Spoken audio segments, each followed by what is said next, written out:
So what I have here is I'm going to put my mark at 4.5 inches because I'm going to seize my wire.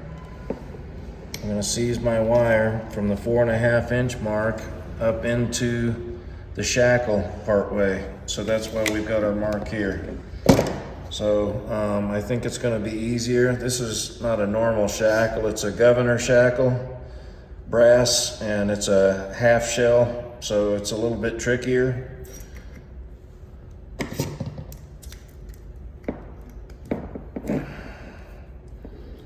So we're going to get this thing on here, get it down here out of the way.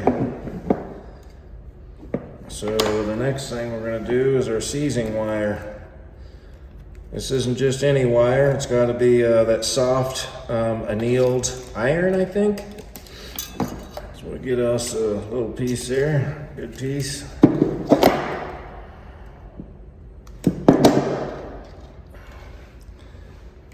So what we're going to do is we're going to lay it.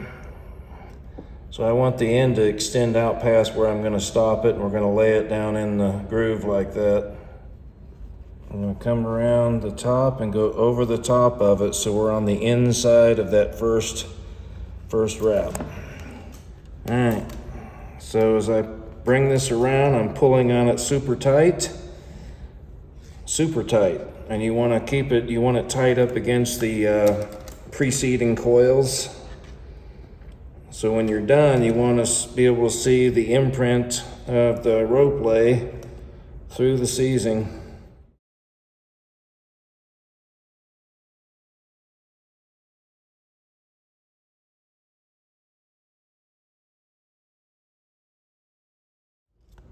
I'm not super proficient with this because I'm not a Babbitt assembly line worker here. I've done a few of them. Certainly 3/8 rope is a lot easier than 1/2 inch or 5/8.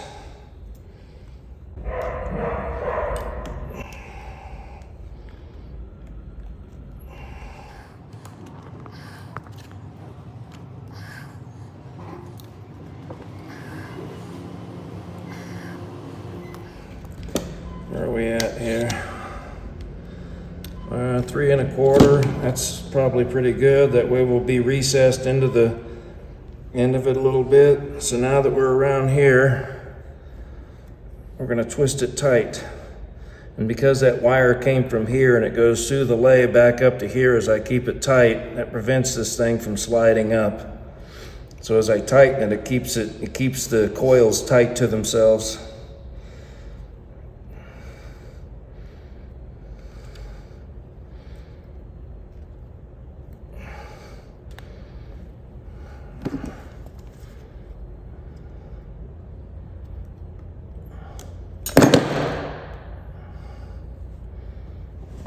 And that just lays right down in that valley like that. So now we're going to start our rosette.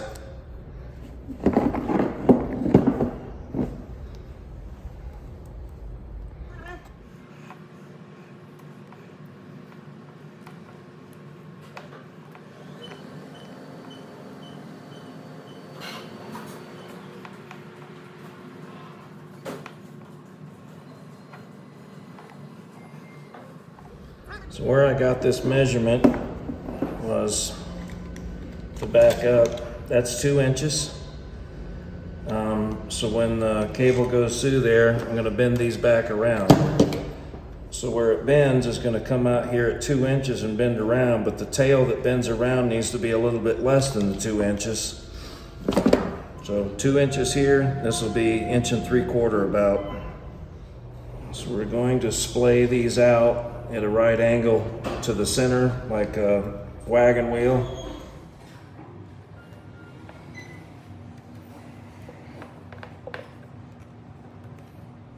Like so. Now starts the tedious process of straightening these out.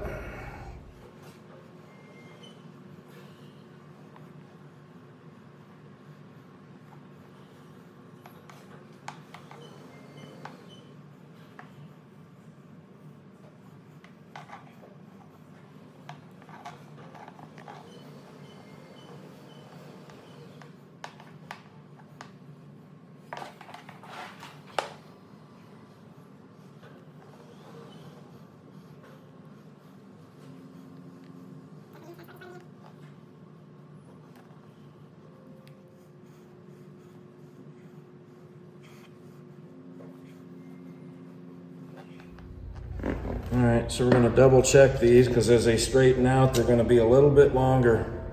But actually, we're pretty good. We're real close to the 4-inch mark. I think they're all pretty good.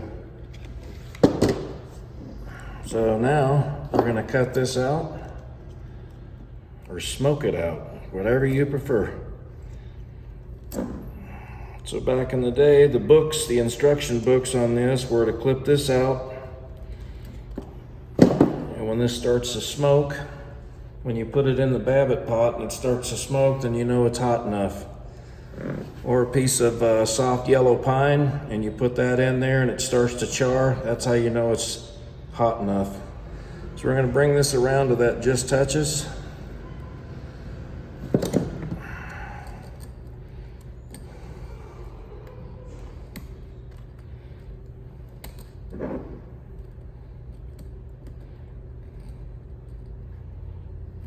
So you want to kink it over, but you don't want to completely flatten it. Okay, like that.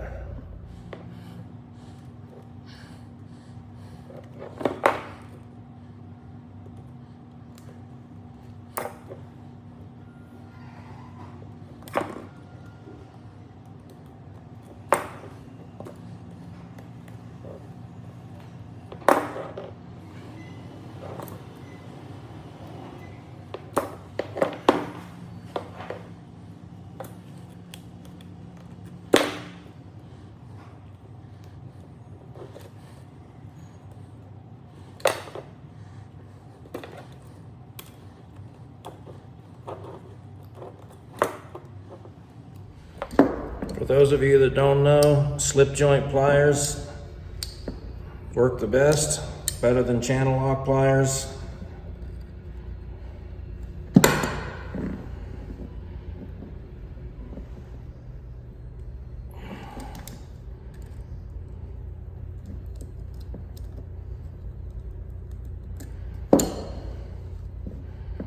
Okay, we're going to get these spaced out again.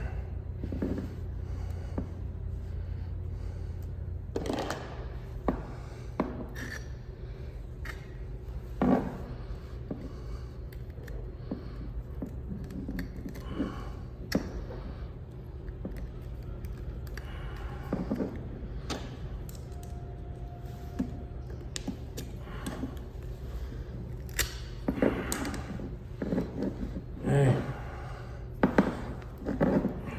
Pulled it down in there.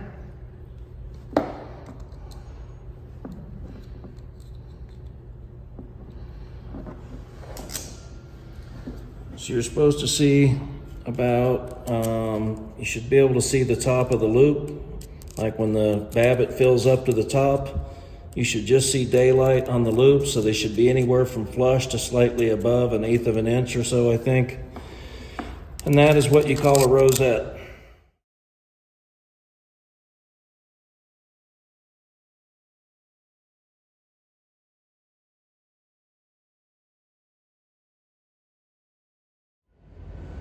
When it starts to smoke,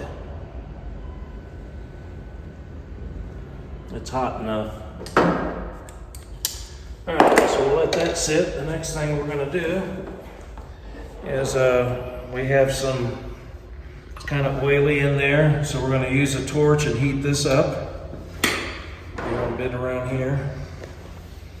I'm gonna use a torch and heat this up to kind of get all that grease and everything out of there and get this at a higher temperature so that the Babbitt adheres to it better.